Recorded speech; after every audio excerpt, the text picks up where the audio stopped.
बिस्मिल्लाहिर्रहमानिर्रहीम। अस्सलाम वालेकुम। कैसे हैं आप सब लोग? उम्मीद करती हूँ ठीक ठाक होंगे, खुशबाश होंगे, खैरियत से होंगे। हमारी आज की रेसिपी है हैदराबादी मिर्चों का सालन। तो चलिए शुरू करते हैं आज की रेसिपी। और इस रेसिपी में हमें ज़्यादातर वही मसाले की ज़रूरत है जिसमें जो हम मसाले के सालन में डालते हैं, यानी मेखलिया वगैरह में डालते हैं, जैसे कि तिल फली वगैरह। तो यहाँ हमने एक पैन को गर्म कर लिया है। इस पैन में हम तेल डाल रहे हैं। इस पैन में हम पहले हम बघार लगाएंगे। तो बघार के लिए हमने ज़ीरा और कड़ी पत्ता तैयार कर लिया है। कड़ी पत्ते को धो के साफ़ करके रख लीजिए। पैन में सबसे पहले ज़ीरा डालिए। ज़ीरे को थोड़ा सा फ्राई करके उसके अंदर कड़ी पत्ता डाल दीजिए। कड़ी पत्ता डाल के उसको अच्छे से भूनिए। यहाँ पर हमने 2-2 चमचे तिल फली और खोपरा ले लिया है। इनको हम भूनकर पीसेंगे।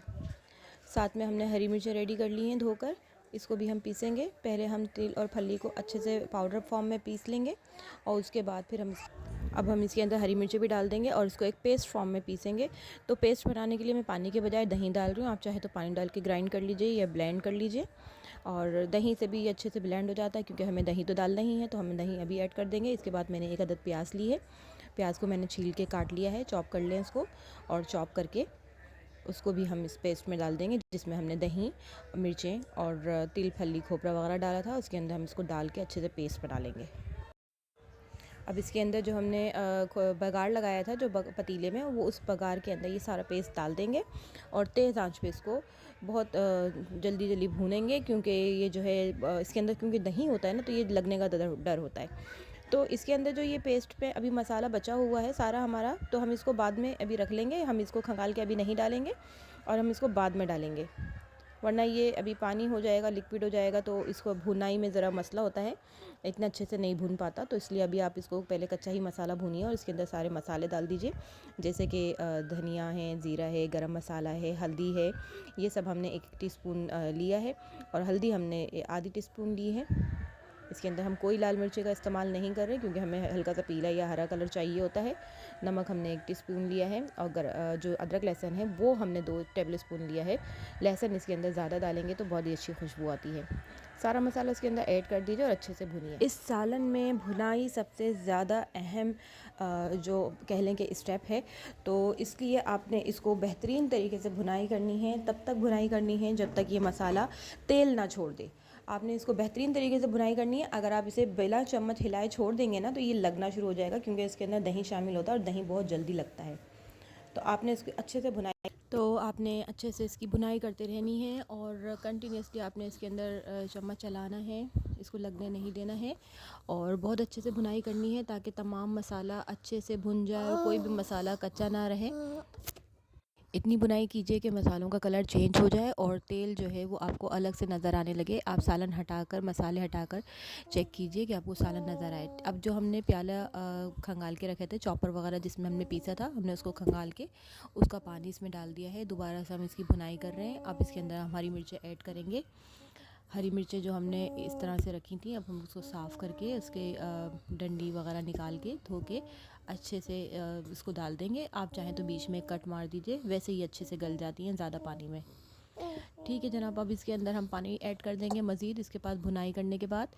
और पानी ऐड करने से ये होगा कि मिर्चों को पकने के लिए अच्छा पानी मिल जाएगा, तो वो और मज़ीद अच्छे से गल के नरम हो जाएंगी। आप इसको इजीली खा सकते हैं। अगर आप चाहें तो इनमें कट लगाकर इनकी जो बीज होते हैं वो निकाल सकते हैं, ताकि आपको ज़्यादा स्पाइसी ना लगे। लेकिन मिर्चों का सालन बीज समेत बहुत अच्छा लगता है और स्पाइसी ही अच्छा लगता है।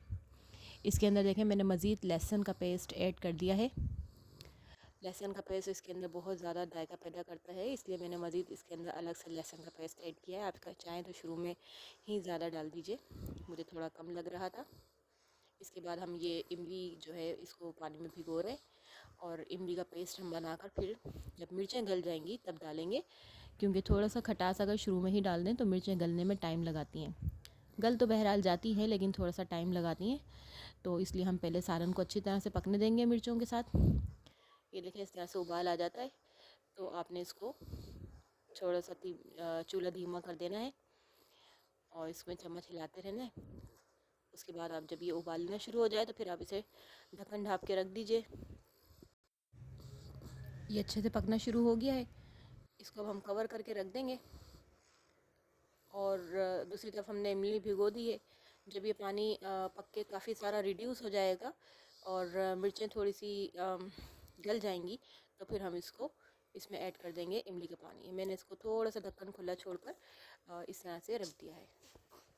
इमली काफ़ी देर से भीग रही थी, तो हम उसका अब उंगलियों से मसल के उसका पल्प सा निकाल लेंगे, और ताकि वो अच्छे से पानी में भीगकर जो है वो नरम हो जाती हैं, तो फिर उससे उनका पल्प जो है आराम से निकल जाता है। आप अच्छे से मसल के उसका पल्प निकाल लीजिए। पानी काफ़ी आपका, जो इमली जिसमें आपने भिगोई थी वो पानी काफ़ी थिक सा हो जाता है। देखें, ये इमली का पानी तैयार हो गया है। अब इसके अंदर जो बीज हैं उनको आप अच्छी तरह से निचोड़ कर साइड में निकाल लीजिए और पानी रेडी कर लीजिए, ताकि बीज वहाँ सालन में ना गिरें। अब उस सालन में हम ये देखिए, काफ़ी थिक सा सालन हो चुका है और काफ़ी रिड्यूस हो चुका है। तेल भी ऊपर आ चुका है इसका, और मिर्चें भी आपको हाफ़ गली हुई फील हो रही होंगी। तो अब हम इसके अंदर ये पल्प डाल रहे हैं। इस तरह से रोक रोक के डालिएगा, ताकि ये जो कचरा होता है एंड में वो ना गिरे इसके अंदर। उसको अच्छे से स्टायर कीजिए, और आप चाहें तो उसी इमली के पल्प को एक और बार खंगाल के पानी से हाथों से मसल के और उसके अंदर डाल सकते हैं। इसको रिड्यूस कर लीजिए, इसको अच्छे से पका के तकरीबन थिक होना चाहिए ये। देखें फाइनल लुक। सालन बहुत मज़े का बनता है, खट्टा भी होता है और तेज़ भी होता है और बहुत डिलीशियस होता है। आप इसे साइड डिश के तौर पर या सिंगल डिश के तौर पर भी यूज़ कर सकते हैं। चपाती से खाइए, बहुत मज़ा आएगा। उम्मीद करती हूँ आपको आज की रेसिपी पसंद आई होगी। आप इसको ज़रूर ट्राई कीजिएगा, घर में बनाइएगा, बताइएगा, अपने फ़ीडबैक से नवाजिएगा कैसी बनी, कैसी लगी, और अपनी दुआओं में याद रखिएगा। मिलते हैं नेक्स्ट वीडियो में, तब तक के लिए अपना ख्याल रखिएगा। अल्लाह हाफ़िज़।